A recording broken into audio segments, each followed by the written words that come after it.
Hi friends, Mrs. Elmore here. I hope you all are staying healthy. I wanted to continue our conversation about container gardens, okay? So we've talked about doing eggshells and plastic water bottles, both of which are great for windowsills. Today I want to get a little bit bigger in size and talk about containers that you can do outside on your patio, okay? So if you don't have room for a garden yet or you're not ready to take that plunge, this one's for you, all right? Before we get started, one quick thing to note when we are making our own containers is that we want to have proper airflow, okay? So plants need soil and sunlight and water and air to grow, all right? So today we're going to talk about continuing to repurpose items that you might have at home, so reduce, reuse, recycle, and we're going to talk about a 5-gallon bucket, okay?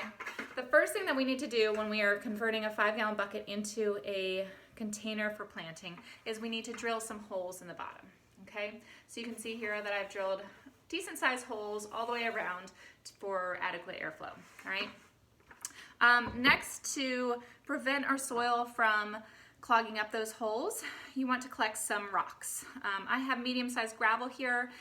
You could go a little bit bigger. I wouldn't go too much smaller than this because you don't want them to actually block the holes. But you'll want to put a base layer of rocks at the bottom before you add your soil, okay? Next, you'll add your soil, and then you can add your transplants or seeds, and then you add your water and you watch things grow, okay?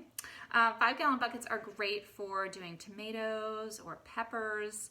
You can do lettuce and herbs. There's lots of different things. The depth of the 5-gallon bucket allows our plants to really establish their root systems down and grow well, okay?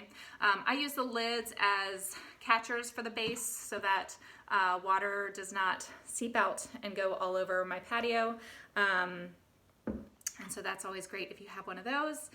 Again, if you do not have a 5-gallon bucket, maybe you have something comparable, like a plastic storage container, can be rectangular, but just remember to add that airflow, okay? As always, if you guys have any questions, I am here for you, and happy planting. Okay, bye.